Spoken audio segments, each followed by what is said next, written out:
Sa mga tahimik na baryo noong dekada 90, bago pa man dumating ang cellphone, bago pa man marinig ang ingay ng mga modernong sasakyan, may panahon kung saan ang tunog ng tricycle ang tanging musika ng umaga.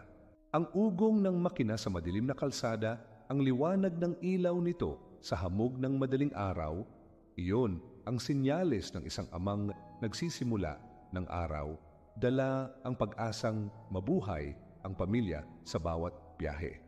At sa bawat hampas ng hangin sa mukha, sa bawat pasaherong sakay, ay may kwento ng sakripisyo, pagmamahal at tahimik na dasal.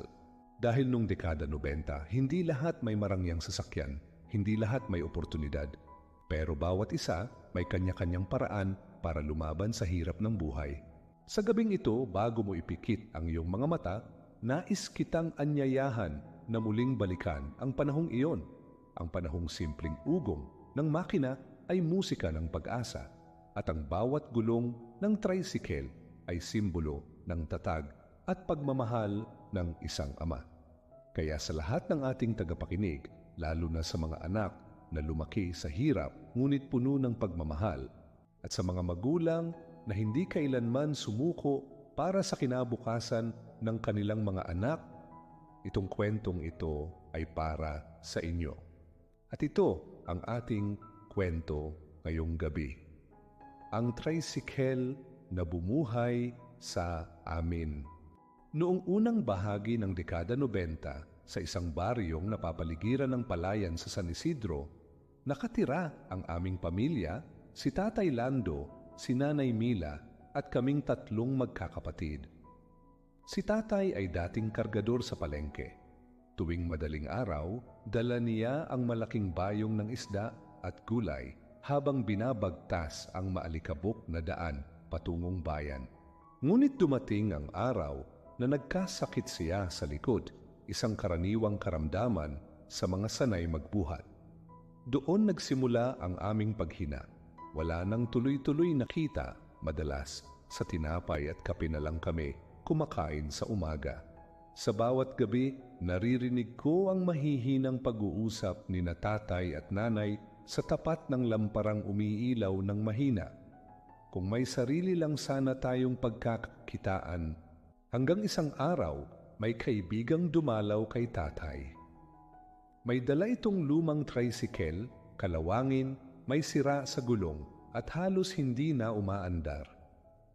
Lando, kung gusto mo ipapasangla ko sa iyon to. Bahala ka nang ayusin, baka makatulong, sabi nito. At doon nagsimula ang lahat. Ilang linggo ang ginugol ni tatay sa pag-aayos. Tuwing hapon, sa lilim ng punong mangga, hawak niya ang mga kalawangin na piyesa, sinusubukang buhayin muli ang makina. Si nanay naman, laging nasa gilid, nag-aabot ng tubig o pandikit, habang kami namang mga bata ay naglalaro ng tansan sa tabi. Hindi namin alam kung saan siya kumukuha ng tiyaga. Ngunit isang gabi, habang lumulubog ang araw sa likod ng bundok, narinig namin ang unang pag-andar ng makina, mahina, paos, ngunit buhay. Nagtinginan kaming magkakapatid. Si tatay, pawisan, nakangiti, habang si nanay ay napaluha.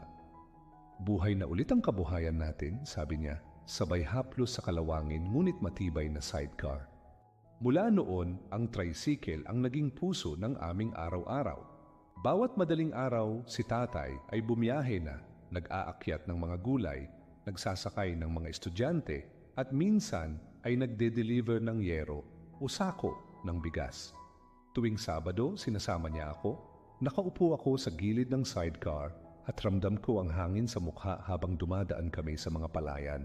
Sa bawat pagliko, amoy ko ang pinaghalong usok ng tambutso at amoy ng lupa. Isang amoy na hanggang ngayon ay dala ko pa rin sa alaala. Hindi ko alam noon, pero ang bawat kadyot ng makina ay katumbas ng isang pirasong bigas sa aming hapag. Ang bawat biyahe ay isang dasal ni tatay, dasal na sana sapat ang kikitain para sa kinabukasan naming mga anak. Dumating ang 1997 at tumindi ang init ng araw. Kaunti ang pasahero, mahal ang gasolina. Minsan walang kita si tatay pero kahit pagod, hindi siya sumuko. Basta't may gulong, may pag-asa, sabi niya minsan habang pinupunasan ang upuan ng tricycle. Sa mga panahong iyon, si nanay naman ay nagsimulang magtinda ng kakanin. Ang tricycle ang gamit niya sa paghatid sa bayan. Unti-unti, naging kabahagi na ito ng buhay naming lahat, parang miyembro ng pamilya. Minsan, kapag may bagyo at hindi na kayang bumiyahe, pinupunasan pa rin ni tatay ang makina. Para bang sinasabi niya rito, magpahinga ka muna, bukas tayo ulit lalaban. Lumipas ang mga taon, kami lumaki, nakatapos ng pag-aaral. Ang dating tricycle bagamat lumana ay patuloy pa ring umaandar.